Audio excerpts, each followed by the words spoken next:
Let's take you to the game of the year. I know it's only January 2nd, but we're going to have to go a long way to get a better game than we got in the Peach Bowl yesterday. Texas and Arizona State. Let's pick this thing up early in the fourth. Texas is up 17-8, and Quinn Ewers is going to scamper in, and it's 24-8. And Dan, I turned to my wife and I said, well, this game is over. Yeah, really good job by Quinn Ewers, third and goal, using his legs. Everybody on the defense sinks off, and you feel like it's going to be a blowout. But on fourth down, Arizona State pulls out the trick. Scatterbo on a double pass, and it leads to not only a conversion but a touchdown. Cam Scatterbo had one of the great quarters that you have ever seen a player put together ever. 2-point conversion made it an 8-point game, and then it's Quinn Ewers, and he is picked. Yeah, they're taking a shot, being ultra aggressive here. You see that overlapping corner make a great play on the ball. Arizona State has life. And then, EJ, this is the very next play in the game. Yep, unbelievable play right here. Really, the running back holding up the safety right there to give him the time, then tracking the football. Is he a running back? Is he a receiver? Is he a quarterback? He's a he can do everything. player. He's Cam Scatterbo. He's a football player. Plus the face mask. Now Scatterbo takes it in. Sun Devils get the 2-point conversion. They tie it again at 24. Minute 15 remaining in the fourth. Critical moment. Arizona State 3rd and 15. Harry, should this have been targeting? Yeah, third and missed call by the officials. This definitely is targeting. Every part of the rule says it so. We will have a lengthy discussion about it, including reading you the specifics of the rule itself. They reviewed it and decided it was not targeting. Meanwhile, Texas gets itself a game-winning field goal in the final seconds. To cap a classic. Does he have it? Right, denies him. Joe Tess, what a day he had. Man. So the game goes to overtime. Arizona State gets it first, and look at Scatterbo. And Matthew McConaughey is just sweating right now because Scatterbo, the Arizona State momentum was just outrageous in this game. You're sitting there going, they're going to pull off this unbelievable upset. And they would have, had it not been for this fourth down play. The composure, the in-the-moment piece that Quinn Ewers has to change the protection, communicate to everybody, gets that safety to sit, and then throws a lovely touch post over the top to save Texas's season. I say great route by the wide receiver, too. It was a magnificent play, and that sets up the very next play. So it's the first play of the second overtime is Ewers to Gunnar Helm. They get the 2. So now Arizona State has to match. Game comes down to this 3rd and 8. Levitt is going to try and find something. The Arizona State kids fought so hard. But that one is picked off by Andrew Makuba, and that's your ball game. Ewers throws for 3 touchdowns. Scatterbo had a total of 242 yards from scrimmage, and that does not include the pass completion that he threw. He made a lot of fans yesterday, and in the end, Texas wins. And it was a magnificent game, and it doesn't come down exclusively to one play, but the one play certainly does loom large. Here was Arizona State's coach, Kenny Dillingham, afterwards on the targeting that wasn't. I mean, I want to be honest, I don't know what targeting is. We lost one of our best players in the first half for targeting. And I just don't know. I just don't know what it is. So I don't want to comment on something that I have to get a better grasp of what it is, just because it's so, I just don't quite understand it. I do just want to protect the players, though. So whatever rules are put in place to protect the players, I'm all about. All right, so, Coach, I can help you. I do know what targeting is, and I happen to have the rules directly in front of me. Here is the definition. Quote, no player shall target and make forcible contact to the head or neck area of a defenseless opponent. An example of that would be lowering the head before attacking with the crown of the helmet. And the definition of a defenseless receiver includes a receiver who has completed a catch and has not had time to protect themselves. Is there any question, EJ Manuel, that this play rises to all of those definitions? It rises to some of those definitions. Now, I'm on the side where I don't know if it's targeting, truthfully, because if you look at the crown of the helmet, that's not crown of the helmet tackle right there. That's the right here on the face mask where the safety comes in and he puts it right there on the helmet of the receiver, where that's where you could say it is targeting. But ultimately, I don't like the rule. I think it should be out of college football. But I understand protection. Let me just read one more part of it. One example of targeting does include the words leading with helmet to attack head or neck area. See, if that isn't his helmet, hitting him in the helmet, then I don't know what is. Is it crown of helmets or is it helmet? It says what leading. Else is he supposed to do? The words are leading with helmet. What he's supposed to do is not hit him in the head. So I is he know just it's take his shoulder to his helmet. Listen, or I understand. We can adjudicate the rule all we want. We can talk for the rest of our lives about whether it's a good rule or a bad rule. I'm on your side. There were so many things about the targeting rule that are nebulous and are confusing, and we see this all the time. Yep. But the reality is it is the rule. Yeah. Arizona State played the first half of this game without one of their best defensive players because of a targeting call that had come in their previous game. And this is a call that is not made in a moment where it absolutely would change the complexion. It would have been 1st and 10 at the Texas 37 with 1:08 remaining. There are two different situations that you guys are kind of having a conversation on. EJ's making the point of the crown of the helmet. Right. That's one. There's also the one that Greeny that you're pointing out with that any helmet contact to the head or neck area is a targeting on the rule.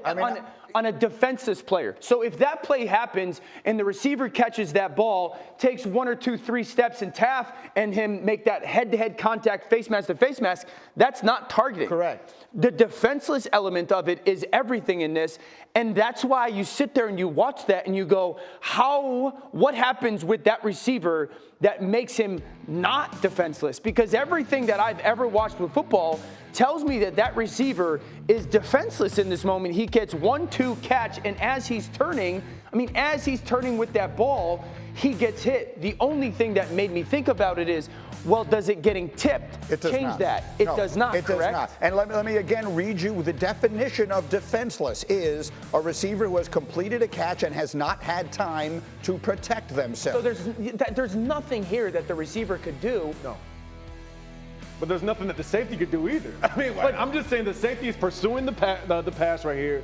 That he's doing his job. So I would disagree with that. That safety definitely can lower his target. He can go lower. So he can go lower, and then he take his knee. I'm saying 6 inches. I'm not saying it's easy. I want everyone to understand. You know what I'm saying? This is happening like boom, boom. Sure. You know what I mean? But that's the world that the defense has to live in. Nowhere in the definition does it say that it is a vicious play. Nowhere in the definition does it say it's a dirty play. Right. It is a very strictly defined play, and this meets the definition, in my opinion, perfectly. I don't like the rule. I for many years, going back to the radio show, I've been saying I don't like the rule because it is too punitive. In this case, it could very well have decided an unbelievable game that we don't want to see decided that way. But the rule is the rule. I would also say this. Looking at that play, as a former receiver, I would rather that safety hit me like that than to blow my knee out. Of course. That's all I'm trying to say. That's the crazy That's part. what I'm trying to say.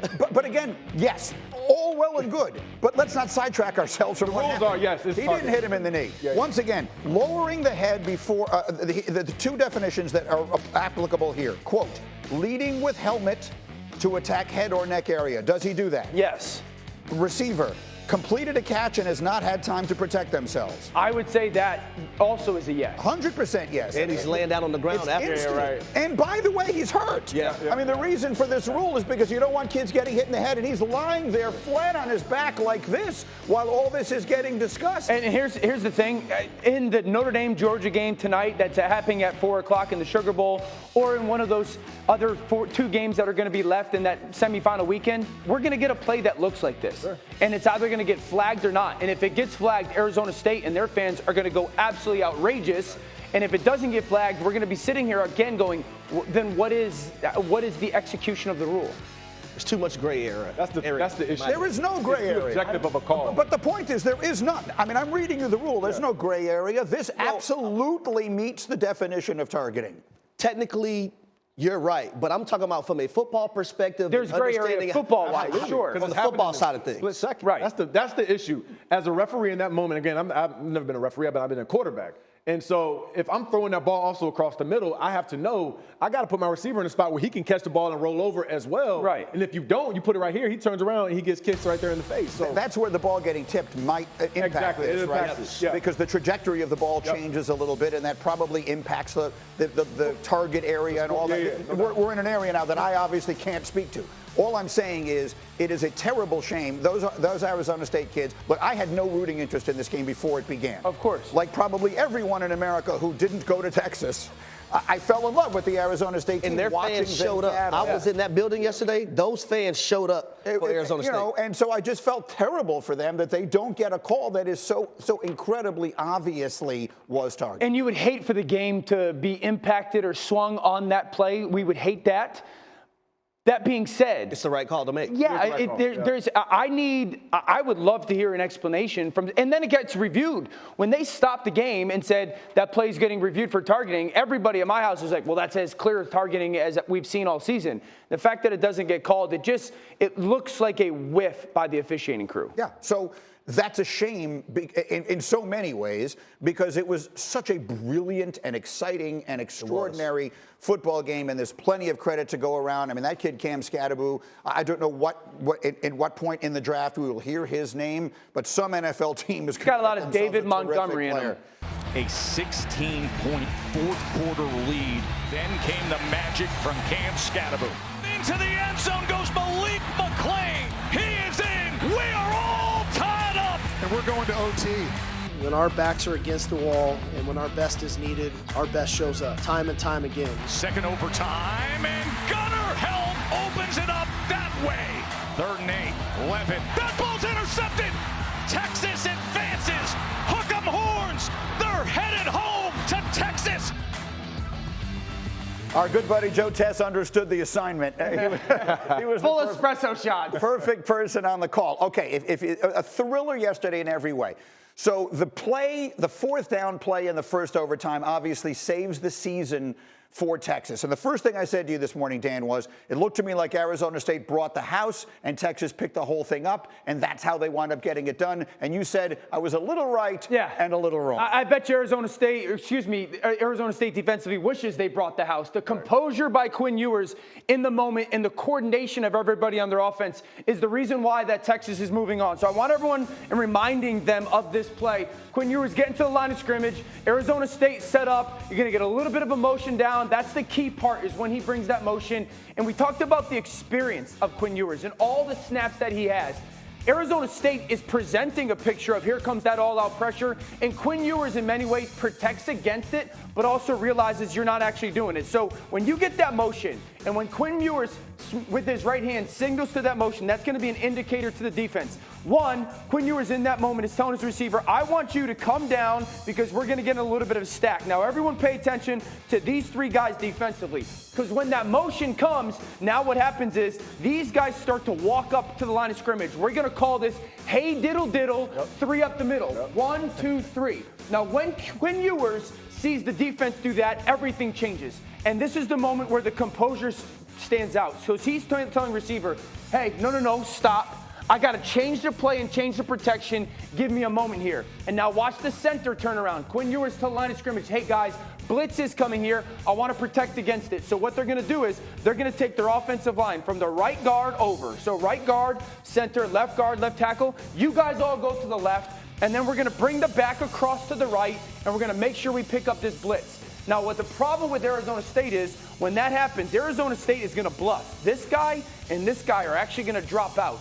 So Texas has this fake pressure all picked up. This is fantastic right now. Perfect. See, the back is going to be one-on-one there. Yep. Now, this is the route concept that really throws Arizona State for a loop. This receiver is going to push vertical. He's going to nod out and then go to the post. And then this receiver is going to lean in and run a deep corner route. It puts this safety in a bind front side, because this safety has vision right now on that receiver, right? This safety's looking at this receiver, and he doesn't know, is he going to go across the field? Is he going to sit right in the middle of the field? And the timing and the distribution of that route concept is everything. EJ, how beautiful is it? And Harry, with the route combination and how it gets distributed. Yeah, it's a perfect throw, too, right there, because the safety, if he's not deep, I'm just throwing it right over top of his head. You give the receiver the opportunity to make the catch. But, Harry, you said the receiver did a great job top of his route. This is a great job right here by this wide receiver at the top. Watch this nod and watch the corner's feet get screwed in the ground at the top. Boom, right there. That's wide open at any level. High school, college, or the NFL. Yep. It's all about Quinn Ewers realizing you guys are bringing a pressure. I need to make sure that I'm picking that pressure up. And then see, like, to have the awareness, EJ knows this, to have the awareness to go, everyone take a deep breath. Yep. Receiver, stop. There's no hurry. And the crazy thing is, look at the play clock. Yeah. The play clock is winding down 10, 9, 8, 7, 6. Snaps it at that perfect time, and then the awareness and the pace to just make that throw is perfect. Season on the line. Again, if you didn't see it, that was a 4th down play. They got to have it, and they wind up throwing the beautiful touchdown that is so well diagrammed. An absolutely thrilling game.